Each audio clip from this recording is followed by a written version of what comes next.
कुछ अगर कोई जिम्मेवार होगा तो खुद ओवैसी जिम्मेवार। अब हम स्वामी ओम जी के पास चलते। स्वामी ओम जी, आप अभी शायद वहाँ से अपने विद्या के द्वारा इन चीज़ों को देख पाएंगे, ऐसा आपका दावा है। मैं आपके सामने एक इसका वीडियो प्ले करने के लिए कहूँगा, ज़रा मुझे स्वामी ओम जी के साथ लिया जाए और फिर एक वीडियो प्ले किया जाए। स्वामी ओम जी, क्या अभी प्ले करें? आप रेडी है स्वामी जी? जी, क्या वीडियो चलाया जाए? हाँ बिल्कुल चलाइए।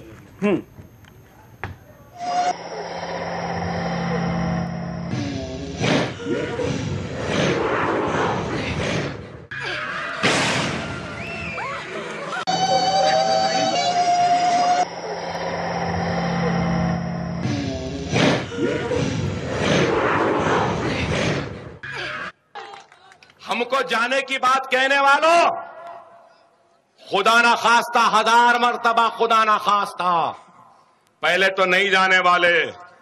हम गए तो खाली हाथ नहीं जाएंगे, ताज को भी ले जाएंगे, लाल किले को भी ले जाएंगे, कुतुब मीनार को भी ले जाएंगे। बचेगा क्या?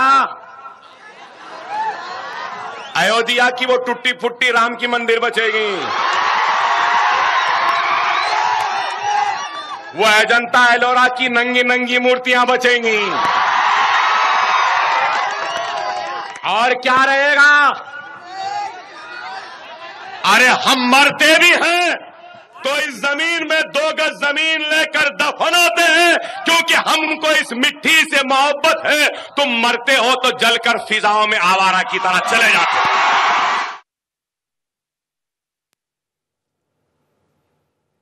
स्वामी ओम जी, हिंदुस्तान की सबसे बड़ी मंदिर जहां के प्रमुख शंकराचार्य होते हैं, उन आचार्यों को हटाओ, उन आचार्यों को हटाओ, उन आचार्यों को हटाओ। हिंदुस्तान की सबसे बड़ी मंदिर जहां के शंखम चक्रम कृपाणम त्रिशतमुपकरे ऋतुवहंतीम त्रिनेत्राम सिंहस्कंधाधिरूढ़ाम त्रिभुवनमखिलम तेजसा पूरयंतीम ध्याये दुर्गाम जयाख्याम त्रिरस परिवृताम सेविताम सिद्धिकामयी। भूत डामर में और भैरव तंत्र में विशेष रूप से ये नकली और असली भूतों का विवरण दिया हुआ है। इस आदमी के अंदर भूत प्रेत नाम का तो कोई चीज़ है नहीं, क्योंकि प्रेतात्माएँ जो होती हैं वो पितृलोक के से माने जाते हैं, देवतुल्य माने जाते हैं, और वो कभी किसी के खिलाफ कुछ गलत बात नहीं करते, वो हमेशा सबका भला करते हैं। ये आदमी तो शैतान है और ये सिर्फ अपने राजनीतिक स्वार्थ को पूरा करने के लिए ये इस देश में गृह युद्ध कराना चाहता है। इस आदमी का एक ही इलाज है, इसकी हत्या, और या तो सरकार इसको फांसी की सजाए मौत दे, या नहीं तो हमको इजाज़त दे, मैं खुद अपने हाथों से इसकी हत्या करूँगा। और यदि इस आदमी में या इसके खानदान के किसी भी व्यक्ति में सचमुच में प्रेतात्मा होगी या भूत होगी, तो इस आदमी को मेरे सामने लाइए, मैं इसके अंदर के सारे भूत, जन्म जन्म का भूत में निकाल करके बाहर फेंक दूंगा और इसको मैं इससे मुक्ति दिला दूंगा, यदि ये सचमुच मुक्ति चाहता है तो। और नहीं तो इसका एक ही इलाज है, इसकी मौत। मौत के अलावा इसका कोई इलाज नहीं है, क्योंकि ये आदमी और इसके अलावा ये इसके अंदर वही स्वार्थ है जो बिन लादेन के अंदर था। ये बिन लादेन बनना चाहता है। बिन लादेन का भी एक ही इलाज हुआ, उसकी मौत। इसका भी एक ही इलाज है, इसका मौत। इसके जाकिर नायक जैसे लोग भी इसी तरह के नाटक करते हैं। जाकिर नायक का भी भूत हमने ही उतारा था 2012 में, आपके चैनल पे ही मैं आया था, प्रधानमंत्री का घर घेरा था 28 दिसंबर को।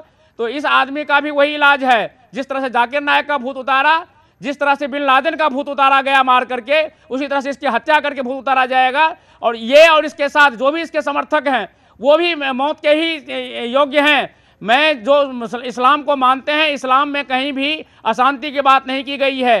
मोहम्मद साहब ने कहीं भी अशांति फैलाने की बात नहीं की। मैं रोकना चाहूँगा स्वामी ओम जी, मैं आपसे बात करना चाहूँगा।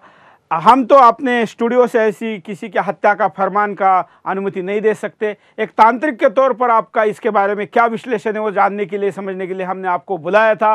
बाकी सज़ा तो देने वाला कोर्ट है, समाज है, देव है, भगवान है, उनको मानने वाले अल्लाह है, वो जो देना है देंगे। हम अपने स्टूडियो से हत्या का ऐसा फरमान देने के लिए जज को पैसा खिला करके नाटक करके इसने जमानत लिया है।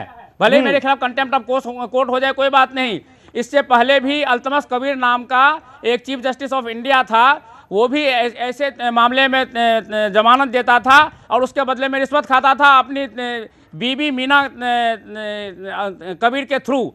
तो ये जिस जज ने इसको जमानत दिया है उसको रिश्वत खिलाया गया है और रिश्वत खा करके उस जज ने इसको जमानत दिया।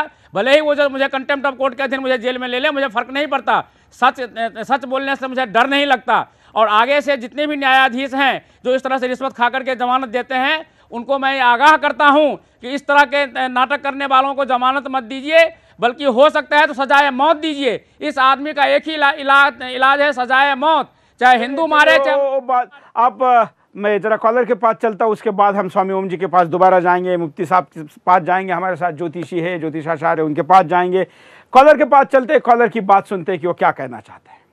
जय हिंद। हेलो सर, नमस्कार, जय हिंद। बोलिए।